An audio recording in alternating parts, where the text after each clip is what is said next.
Hola mi gente, es un gusto saludarles nuevamente y compartir con ustedes el Evangelio de este día. Lectura del Santo Evangelio según San Lucas. En aquel tiempo Jesús se hizo acompañar de Pedro, Santiago y Juan y subió a un monte para hacer oración. Mientras oraba, su rostro cambió de aspecto y sus vestiduras se hicieron blancas y relampagueantes. Hola mi gente, es un gusto saludarles nuevamente y compartir con ustedes el Evangelio de este día. Lectura del Santo Evangelio según San Lucas. En aquel tiempo Jesús se hizo acompañar de Pedro, Santiago y Juan y subió a un monte para hacer oración. Mientras oraba, su rostro cambió de aspecto y sus vestiduras se hicieron blancas y relampagueantes. De pronto aparecieron conversando con él dos personajes, rodeados de esplendor. Eran Moisés y Elías, y hablaban de la muerte que le esperaba en Jerusalén. Pedro y sus compañeros estaban rendidos de sueño, pero despertándose vieron la gloria de Jesús y de los que estaban con él. Cuando estos se retiraban, Pedro le dijo a Jesús: Maestro, sería bueno que nos quedáramos aquí y que hiciéramos 3 chozas, una para ti, una para Moisés y otra para Elías, sin saber lo que decía. No había terminado de hablar cuando se formó una nube que los cubrió, y ellos, al verse envueltos por la nube, se llenaron de miedo. De la nube salió una voz que decía: Este es mi Hijo, mi escogido, escúchenlo. Cuando cesó la voz, se quedó Jesús solo. Los discípulos guardaron silencio y por entonces no dijeron a nadie de lo que habían visto. Palabra del Señor. Gloria a ti, Señor Jesús. Este evangelio se conoce como la transfiguración del Señor. Sí, incluso es uno de los misterios luminosos. La transfiguración es cuando algo cambia en su forma o cambia en el modo y muestra su verdadera naturaleza. ¿Sí? ¿Qué pasó con Jesucristo? ¿Por qué es la transfiguración del Señor? Porque mostró su verdadera naturaleza, que es celestial. Jesucristo no existe desde el momento que salió del vientre de la Virgen María. Jesucristo existe desde antes de la creación del mundo. Desde antes de la creación del mundo ya Jesucristo existía, y por existir desde antes era ya un ser resplandeciente y de luz. En ese momento mostró su verdadera naturaleza. ¿A quién se la mostró? En ese momento a Pedro, a Santiago y a Juan. Eran los 3 que lo acompañaban, eran como los 3 íntimos que Jesucristo se llevaba a los lugares donde quizás necesitaba estar con la menor cantidad de discípulos posible, pero que quería que eso que iba a pasar en su vida, o ese milagro que iba a hacer, o lo que iba a acontecer en ese momento, también se registrara o quedara escrito en lo que hoy tenemos y que llamamos Biblia.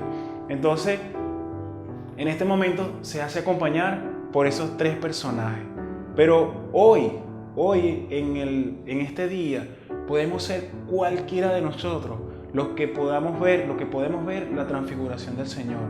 Primero hay que estar dispuestos, ¿sí? Y no solo esperar ver el rostro de Jesucristo, porque hay personas que esperan muchísimo de Dios.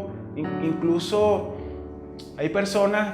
yo creo que hay personas que esperan hasta que las imágenes y ciertas señales que no pueden dar una señal, les den esa señal.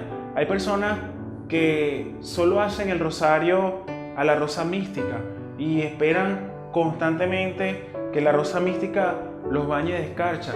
Y no es así, porque Pedro, Santiago y Juan, ellos no le dijeron a Jesucristo: Mira, Señor, cuando tú vayas a hacer algo así grandioso, algo que sea espectacular, llévanos a nosotros 3. No, ellos lo que hacían era escuchar lo que Jesucristo decía y cumplir todo lo que Él les pedía. En ese momento Jesucristo le dijo: acompáñeme, ¿sí?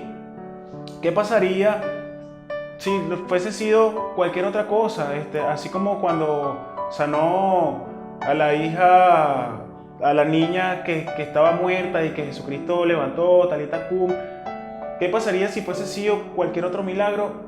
A lo mejor era lo que ellos pensaban. A lo mejor ellos pensaban, bueno, va a ser otro milagro, vamos con él. Pero cuando ya estaban ahí, que se dieron cuenta del gran momento que estaba pasando, en Pedro ocurrió algo. Y en otros evangelios yo les he dicho que Pedro siempre es como el más salido, el más imprudente. Es el que incluso por imprudente le pasaron algunas cosas que no quedó tan bien parado. Y en este caso tampoco queda bien parado, porque para mí él muestra un poco de egoísmo, ¿sí? De esa naturaleza humana, de cuando conseguimos algo espectacular, queremos quedárnoslo para nosotros solos. Y no podía pasar eso con Jesucristo en este momento. Pedro le dice a Jesús, viendo lo glorioso del momento y las personas que estaban ahí, Elías y Moisés, y por supuesto Jesucristo, él dice, maestro, vamos a construir 3 chozas. Él no da ni siquiera una para él, es una para cada uno de ellos para permanecer en ese lugar. ¿Quién sabe por cuánto tiempo Pedro pensaba permanecer en ese lugar? Y no había terminado de hablar Pedro cuando Dios lo interrumpe. Esto nos va a pasar muchas veces en nuestras vidas. Muchas veces en nuestra vida, cuando estemos haciendo algo incoherente, Dios mostrará el amor que siente por nosotros, interrumpiendo ese momento de nuestra vida, ya sea que estemos haciendo o diciendo algo, a través de seguro de otra persona o de alguien que nos quiere mucho. Es como que yo comenzara a hacer el trabajo del Evangelio del día y confundiera a Moisés con David, o a Jeremías con Isaías, o a Pedro con Judas. De seguro alguno de mis hermanos que ve este trabajo me va a llamar y me va a decir, oye, estás haciendo, esto no está bien. Eso que está, primero crece espiritualmente, primero estudia y lee constantemente la palabra de Dios y comienza tu trabajo nuevamente, porque cuanto estás diciendo es errado. Entonces eso le pasó a Pedro, y no solo ahí, le pasó varias veces. Dios lo interrumpe y con una frase espectacular que yo creo que Dios puede decir por muchos de nosotros: este es mi Hijo, el amado. ¿Qué pasa? ¿Qué tiene que pasar en nuestra vida para que Dios se refiera así a nosotros? Tenemos que hacer la voluntad de Él, la voluntad de Dios, que fue lo que Jesucristo vino a hacer y lo hizo tan espectacularmente bien, que hoy en día tú y yo somos testigos de la obra de Jesucristo.